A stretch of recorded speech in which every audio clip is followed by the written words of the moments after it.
Hello बच्चों, स्वागत है आपका Rahman physics and GS academy में। मैं रहमान सर। चलिए आज से हम लोग पढ़ने वाले हैं, आज की क्लास में हम लोग स्टार्ट करने वाले हैं जनरल कंपटीशन के लिए, खास करके बीपीएससी पीसीएस सर्विसेज के लिए हम लोग स्टार्ट करने वाले हैं भूगोल। तो ये पीसीएस लेवल से अगर हम पढ़ाई करते हैं, पीसीएस लेवल की बात करते हैं, तो बाकी उससे पहले एसएससी, रेलवे, जितने भी एग्जामिनेशंस हैं वो सबका आपका प्रिपरेशन हो जाएगा इसी में। तो इसलिए हम लोग पीसीएस लेवल तक लेके चलेंगे।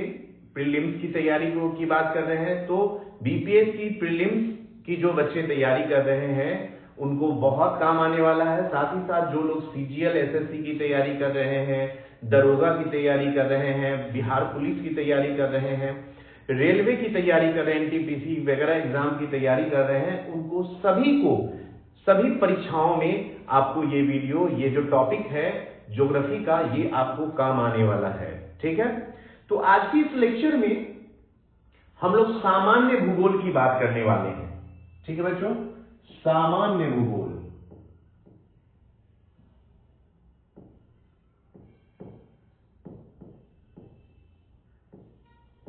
पहले हम लोग स्टार्ट यहीं से करेंगे, सामान्य भूगोल, या इसको हम लोग विश्व भूगोल के नाम से भी जानते हैं। ठीक है, विश्व भूगोल भी कह सकते हैं, क्योंकि सबसे पहले हम पूरे विश्व और ब्रह्मांड के बारे में जानकारी प्राप्त करेंगे। ठीक है, तो इस चैप्टर में हमारा जो सबसे पहला जो टॉपिक होगा वो होगा ब्रह्मांड। ठीक है, यानी सबसे पहले हम ब्रह्मांड के बारे में, यानी कि यूनिवर्स के बारे में हम लोग जानकारी प्राप्त करेंगे कि यूनिवर्स क्या है, इसमें कौन कौन सी चीजें हैं इस यूनिवर्स में, उसके बारे में जानकारी प्राप्त करेंगे।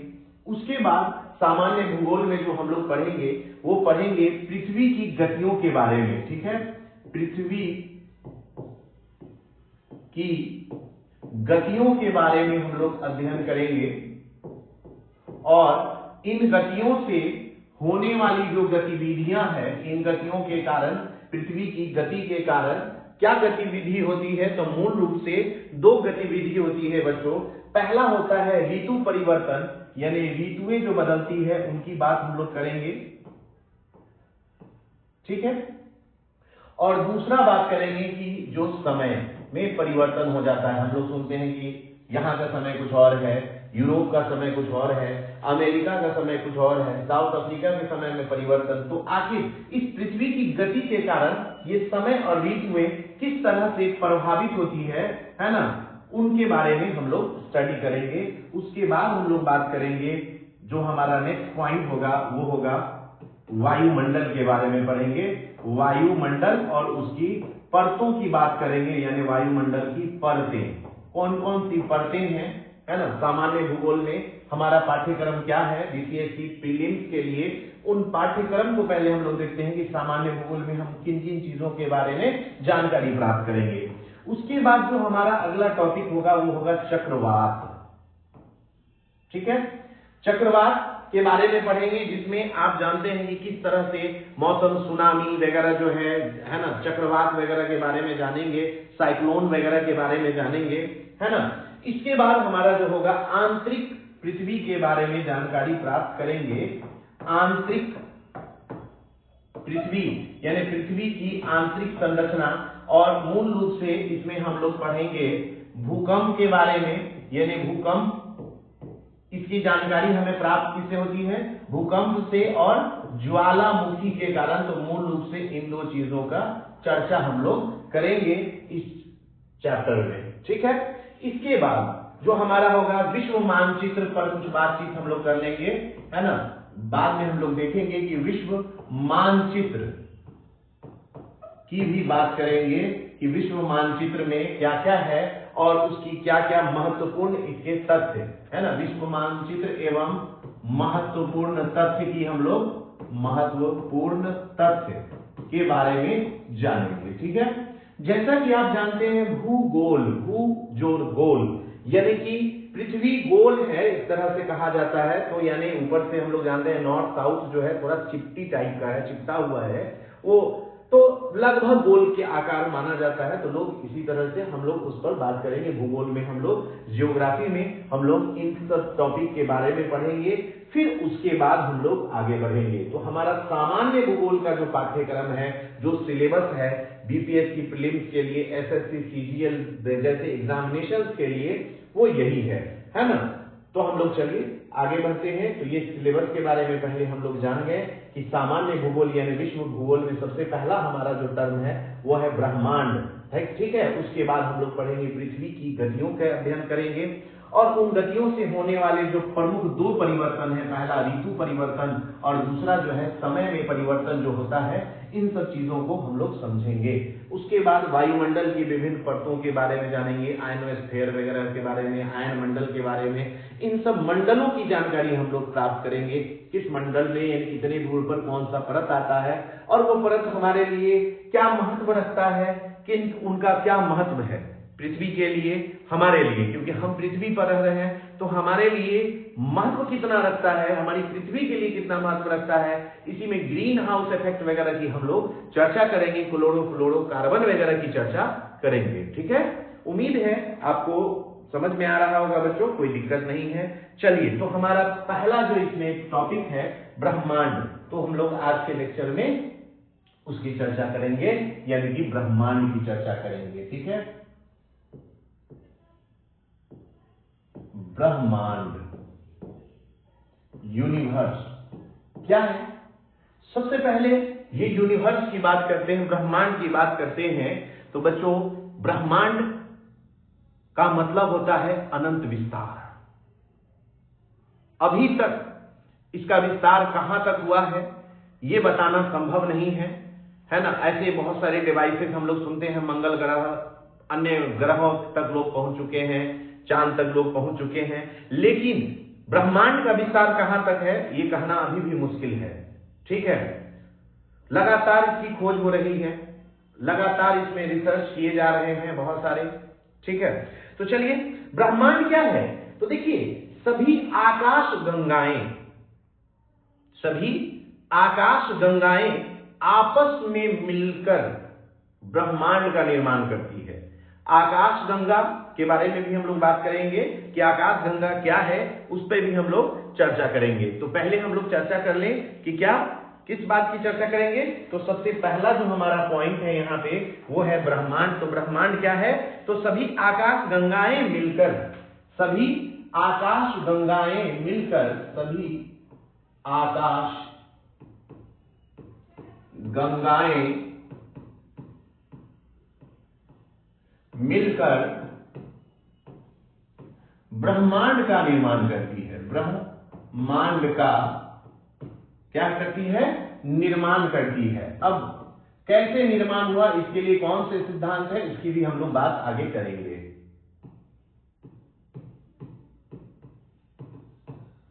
अब बच्चों बात करते हैं, सभी आकाश गंगाएं मिलकर किसका निर्माण कर रही है? ब्रह्मांड का निर्माण करती है। तो अब आकाश गंगा क्या है? ये आकाश गंगा क्या होती है? तो देखिए बच्चों, आकाश गंगा क्या है? अरबों तारों का जो समूह होता है, जैसे मिल्की वे, हमारी जो आकाश गंगा मंदाकिनी, जिसके बारे में आपको हमने लिखवाया, बताया कि हमारी आकाश गंगा है जिसका नाम है मंदाकिनी, मिल्की वे, है ना। तो अरबों तारों का जो समूह होता है उसको हम लोग क्या बोलते हैं? आकाश गंगा कहते हैं, ठीक है। आकाश गंगा, आकाश गंगा क्या है? तो अरबों तारों का समूह, अरबों तारों का समूह, अरबों तारों का समूह आकाश गंगा कहलाता है, आकाश गंगा कहलाता है। जैसे हमारी जो आकाश गंगा है उसका नाम क्या है? मिल्की वे यानी मंदाकिनी। मंदाकिनी क्या है? हमारी आकाश गंगा है। अब आपके मन में आ रहा होगा, सर ये तो तारों का समूह है, तो ये तारा क्या है सर, इसके बारे में भी हमको बताइए। तो चलिए हम लोग तारों की भी बात करेंगे, है ना। गाना भी चल रहा था आजकल, खूब बीच में चला था, आ ले चलूं तुझे तारों के शहर में, है ना, और झुलसा झुलझा के लेकर के, क्योंकि भैया तारा क्या है, कैसे ले जाएगा, अटपटा सा गाना आजकल बनता है, कह रहा आ ले चलूं तुझे तारों के शहर में। तो भैया कैसे ले चलोगे? तारा क्या है? तारा वैसे आकाशीय पिंड होते हैं जिसकी अपनी ऊष्मा और प्रकाश होती है, और ये हाइड्रोजन गैस से बने होते हैं। कई लाख डिग्री सेल्सियस टेम्परेचर होता है यहाँ पर। अब बताइए कि कैसे किसी को तारों के शहर में ले जाएगा? तो सीधी सी बात, हम तारों के शहर में ले जाए तो उनको झुलसा दे, यही तो मामला होगा। तो कहने का मतलब यही हुआ कि तारे क्या है? तो तारे वैसे आकाशीय पिंड होते हैं, वैसे आकाशीय पिंड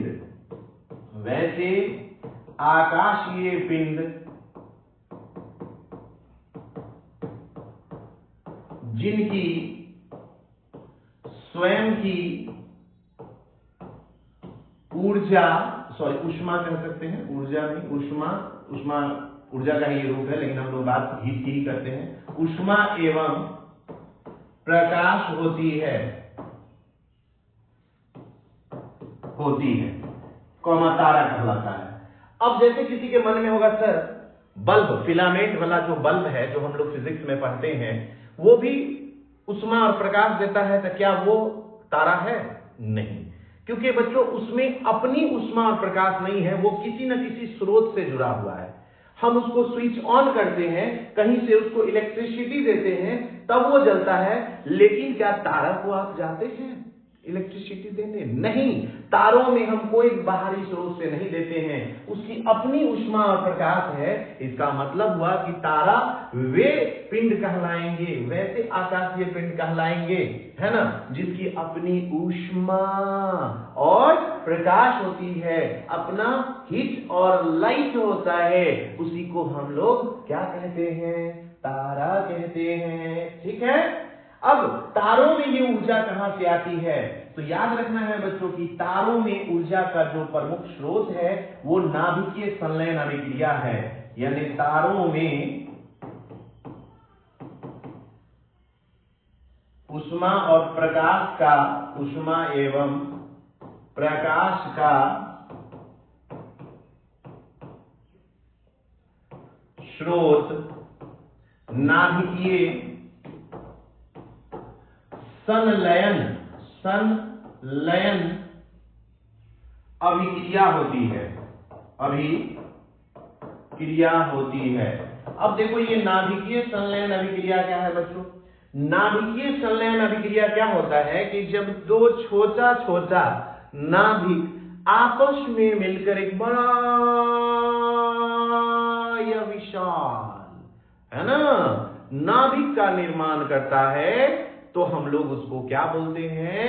एक नाभिकीय संलयन कहते हैं, न्यूक्लियर फ्यूजन कहते हैं। बात समझ में आया? एक विखंडन होता है ना, फ्यूजन में जुड़ता है, फ्यूजन में हटता है।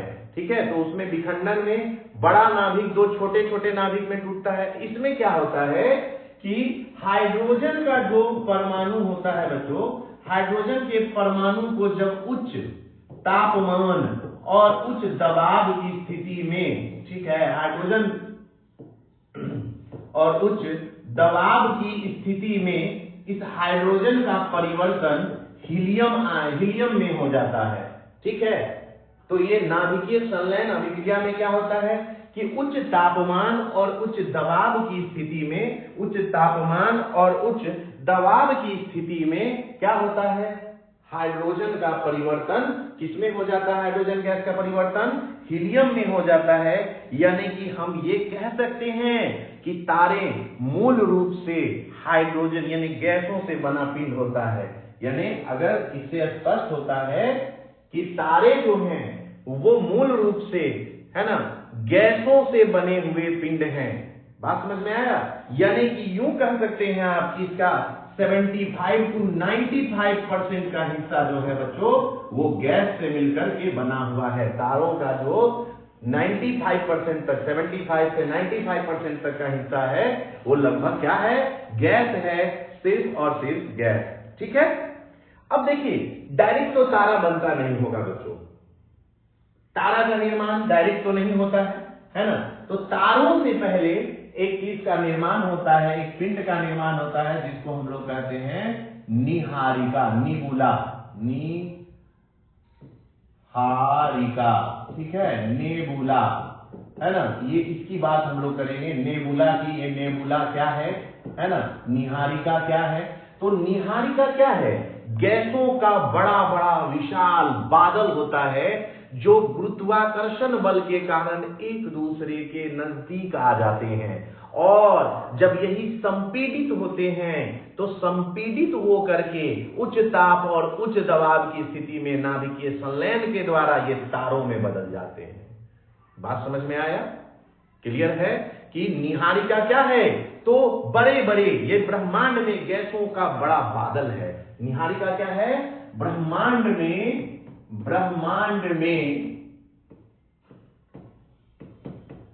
गैसों का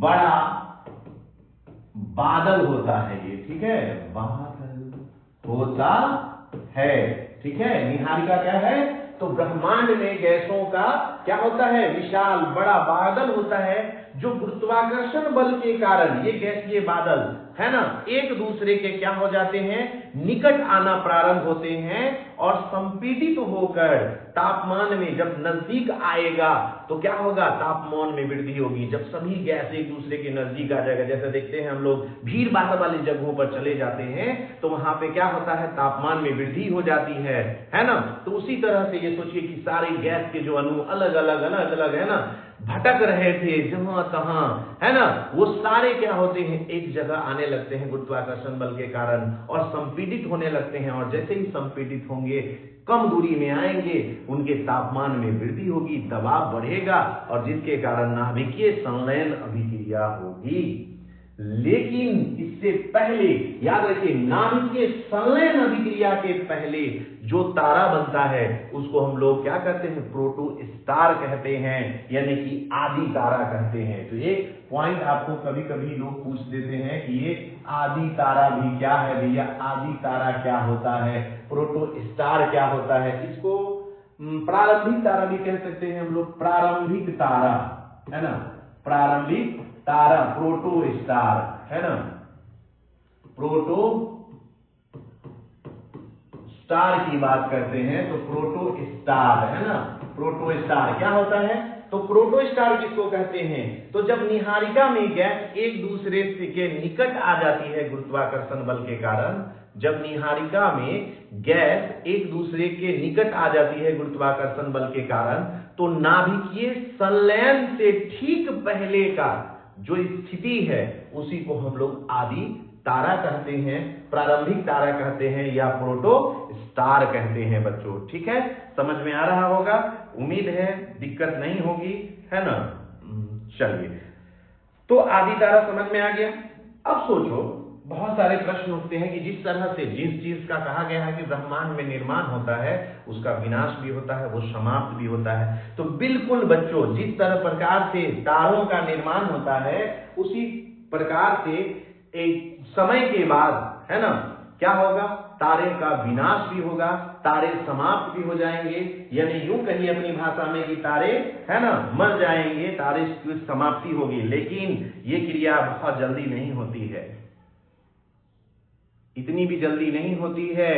जैसे अभी जो हमारे ब्रह्मांड में तारे हैं बच्चों, वो लगभग जो तारे हैं, जो रिसर्च कहता है कि वो प्रौढ़ माने युवा अवस्था में, युवा अवस्था में है। जैसे हमारा जो सूरज है, अभी हमारे सबसे नजदीक का तारा है ना, वो क्या है, सूरज है, जो कि 15 करोड़ किलोमीटर के आसपास है, 15 करोड़ किलोमीटर के आसपास, 15 करोड़ किलोमीटर के आसपास हमारा जो सूरज है, यानी तारा, है ना, सूरज क्या है, एक तारा है जो हमारे सबसे नजदीक का तारा है। ये लगभग कितना वर्ष पहले हुआ था, तो 6.5 से 6.6, है ना, अरब वर्ष पहले तक माना जाता है। इतना अरब वर्ष पहले का बना हुआ है, अरब वर्ष पहले, है ना, अरब वर्ष पहले, यानी ये अपने युवा अवस्था में है। सोचो, सूरज अपने युवा अवस्था में है, इसका मतलब है कि सूरज के पास अभी लगभग इतनी उम्र ही बाकी है। तो कहा भी जाता है कि लगभग 5 अरब वर्ष के करीब, है ना, मैंने माना गया है। देखिए हो कि नहीं हो बात की बात है। अभी कुछ रिसर्च से पता चलता है कि लगभग सूरज की आयु जो बची हुई है वो 5 या 5.5 अरब वर्ष और बची हुई है, क्योंकि सूरज को माना गया है कि ये अभी युवा अवस्था में है। ठीक है बच्चों, तो अभी सोचिए युवा अवस्था में है, यानी उसके बाद तारा समाप्ति की ओर बढ़ता है तो क्या होता है। अभी हमने पढ़ा कि निहारिका बनने के क्रम में क्या बना, निहारिका बना, फिर आदि तारा बना, है ना, तब तारा बना संलयन होकर के। लेकिन जिस तरह से बना उस तरह से समाप्त भी होगा।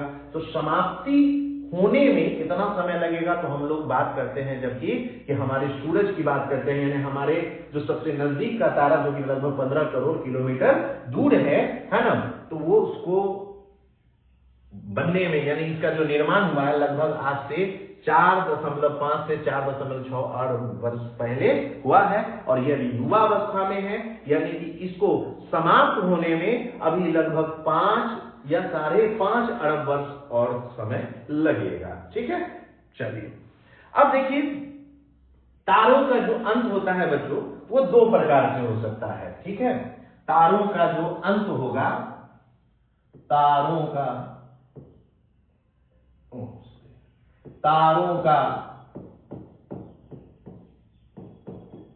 अंत 2 प्रकार से हो सकता है। ठीक है, 2 प्रकार से होता है।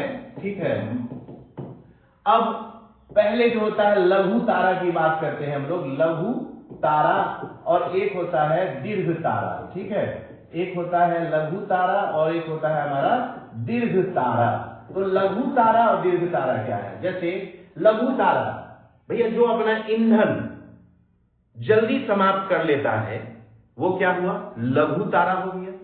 और जो अपना ईंधन धीरे धीरे समाप्त करेगा, लंबा दूरी तय करेगा। कॉमन बात है कि अगर मान लीजिए कोई हम लोग बाइक लेते हैं या कुछ भी कोई गाड़ी लेते हैं, कोई वाहन लेते हैं, तो अगर उसमें हम ईंधन देते हैं, पेट्रोल देते हैं, डीजल देते हैं, कोई भी एलपीजी कोई भी ईंधन दे देते हैं, ठीक है, बायोगैस किसी चीज से चला रहे हैं, कोई ईंधन से चला रहे हैं, दैट्स नॉट मैटर। तो वो आप ईंधन जो आप उसमें दे रहे हैं, अगर वो अपने ईंधन को थोड़ा थोड़ा करके खर्च करेगा तो लंबी दूरी तक जाएगा, जिसको हम लोग एवरेज कहते हैं कि भैया एवरेज ज्यादा है हमारे गाड़ी का, किसी गाड़ी का एवरेज कम है। तो एवरेज ज्यादा और कम होने का क्या मीनिंग हुआ कि एवरेज ज्यादा है, दैट मीन्स क्या हुआ कि वो धीरे धीरे खत्म कर रहा है। तो लघु तारा जो धीरे धीरे नहीं बल्कि तेजी से अपनी ऊर्जा को खत्म कर रहा है उसको हम लोग कहते हैं लघु तारा। जैसे हमारा सूर्य जो है ना, लघु तारा यानी धीमी गति से समाप्त करेगा, और जो तीव्र गति से समाप्त करेगा वो क्या हो गया, दीर्घ तारा। जैसे हमारा सूर्य क्या है, लघु तारा है। सूर्य जैसा जो तारा होगा वो क्या है, लघु तारा है बच्चों। ठीक है, ध्यान रखेंगे, सूर्य के जैसा जो तारा होगा वो लघु तारा। अब दीर्घ तारा कौन है, तो याद रखिए सूर्य से 1.4 गुना से बड़ा जो भी तारा होगा वो क्या कहलाएगा, आपका दीर्घ तारा कहलाएगा। ये अपनी ऊर्जा क्या होता है, तीव्र गति से समाप्त करता है। यह अपनी ऊर्जा धीमी गति से समाप्त करेगा, धीमी गति से समाप्त करता है। ठीक है, ये अपनी ऊर्जा को धीमी गति से समाप्त करता है, तो ये अपनी ऊर्जा को क्या करेगा, है ना, तीव्र गति से समाप्त करेगा। साथ ही साथ हम जानते हैं कि जो तारा सूर्य से 1.44 गुना से बड़ा होगा उस तारा को हम लोग चंद्रशेखर सीमा से बाहर की तारा कहते हैं। ठीक है, यानी जिस तारा का जो द्रव्यमान या आकार सूर्य से 1.4 गुणों से ज्यादा बड़ा होता है उसको चंद्रशेखर सीमा से बाहर रखा जाता है, बाहर का तारा कहा जाता है। ठीक है बच्चों, ध्यान रखेंगे।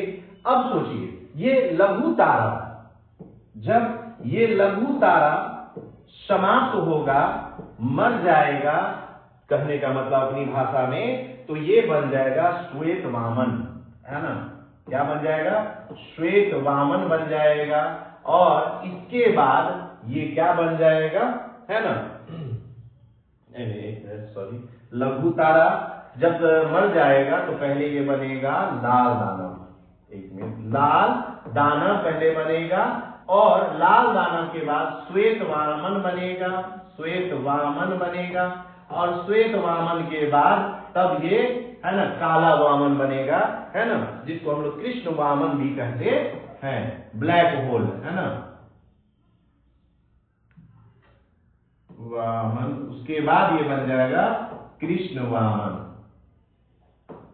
वामन बनेगा। ठीक है, तो ये याद रखना है कि जब ये लघु तारा मरेगा तो मरेगा, ये समाप्ति की ओर जाएगा, तो ये पहले लाल दानव एकदम लाल हो जाएगा। ठीक है, उसके बाद लाल होने के बाद ये क्या बन जाएगा, एकदम सफेद पड़ जाएगा, है ना, और सफेद पड़ने के बाद फिर ये काला पड़ जाएगा, यानी कि कृष्ण वामन बन जाएगा, ब्लैक होल के रूप में बदल जाएगा। उसी तरह से जब ये दीर्घ तारा समाप्त होता है तो ये बन जाता है लाल महादानव। ठीक है, लाल महादानव बन जाता है। ठीक है, ये क्या बन जाएगा, लाल महादानव बन जाएगा, है ना। और ये लाल महादानव, ठीक है, इस दो बातें हो सकती है, इसमें दो तरह के चेंजेस आ सकते हैं। पहले यहां पे समझ जाइए, फिर हम लोग इसको, अब ये लाल महादानव जो होगा बच्चों, इसमें दो चीजें हो सकती है, या तो ये ब्लैक होल डायरेक्ट बनेगा, ठीक है, और नहीं तो ये इसमें होगा सुपरनोवा विस्फोट, सुपरनोवा विस्फोट होगा इसमें। ठीक है, सुपरनोवा विस्फोट होगा। ठीक है, इसका अंत दो तरह से होता है, लाल दानव के लाल महादानव बनेगा, और लाल महादानव के बाद ये दो स्थितियां हो सकती है इसकी, एक या तो ब्लैक होल होगा या दूसरा जो होगा आपका वो सुपरनोवा विस्फोट में परिवर्तित होगा। ठीक है, चलिए, ओके। हाँ, तो अब देखिए, ये सुपरनोवा विस्फोट के बारे में जान लीजिए बच्चों कि ये सुपरनोवा विस्फोट में इतनी ऊर्जा, इतनी उष्मा निकलती है जितना कि एक पूरा आकाश गंगा से हम लोगों को मिलता है। सोचिए कि अगर एक दीर्घ तारा टूटेगा, एक दीर्घ तारा समाप्त होगा, मरने लगेगा, तो इससे सुपरनोवा विस्फोट हो सकता है, और उस सुपरनोवा विस्फोट में इतनी उष्मा उत्पन्न होगी जितनी एक आकाश गंगा उत्पन्न करती है ना, अरबों तारा मिलकर के उत्पन्न करता है।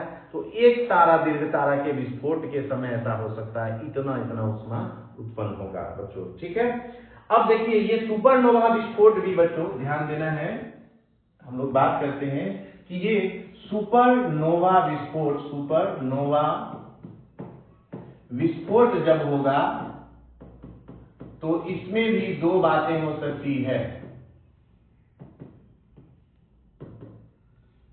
जब ये सुपरनोवा विस्फोट होगा तो दो चीजें हो सकती है, एक पल्सर तारा का निर्माण हो जाता है और एक ब्लैक होल बन जाता है। ठीक है, अब पल्सर तारा क्या है, तो जिसमें सिर्फ केंद्रीय भाग बच जाता है उसको हम लोग क्या बोलते हैं, यानी कि केंद्रीय भाग सिर्फ बच जाएगा, है ना, इसको हम लोग न्यूट्रॉन तारा भी कहते हैं। इसी का दूसरा नाम है न्यूट्रॉन तारा। यानी कि सुपरनोवा विस्फोट के कारण जिस तारे का निर्माण होता है, जो तारा बनता है, हम लोग ऐसे कह सकते हैं उसी को न्यूट्रॉन तारा, या जिस तारे का सुपरनोवा विस्फोट के कारण सिर्फ केंद्रीय भाग बच पाता है उसको हम लोग क्या कहते हैं, पल्सर तारा कहते हैं। ठीक है बच्चों, समझ में आ रहा है। तो ये हमारा पहला लेक्चर था जो कि ज्योग्राफी से रिलेटेड। हम लोग इसी तरह से दूसरे लेक्चर में भी बात करेंगे और भी चीजों को, आगे और भी टॉपिक को लेकर के आए। ये चैप्टर अभी चलेगा ही, इसमें हम लोग ग्रह के बारे में जानेंगे, विभिन्न किस ग्रह के पास कितने उपग्रह है इसकी चर्चा होगी, किस ग्रह की क्या खासियत है, क्या विशेषताएं हैं, उस पर भी हम लोग चर्चा करेंगे, है ना, विशेष रूप से। तो अभी थोड़ा सा हम ज्यादा लंबा क्लास नहीं दे पाएंगे क्योंकि फास्टिंग का टाइम चल रहा है और थोड़ा समय भी हो चुका है। तो हम फिर मिलते हैं अगले वीडियो में, अगले लेक्चर में। लेक्चर 2 लेकर के आएंगे, तो जरूर देखिएगा। लेक्चर 2 भूगोल का हमारा, ठीक है, तो अपलोडेड वीडियो है। मिलते हैं बच्चों, ठीक है, बहुत जल्द अगले वीडियो में। Thank you. देखते रहें Rahman physics and GS academy के नए नए क्लासेस, नए नए वीडियोस। सब्सक्राइब करें चैनल को, लाइक करें और ज्यादा से ज्यादा शेयर करें ताकि दूसरे बच्चों को भी इसका फायदा मिल सके। धन्यवाद।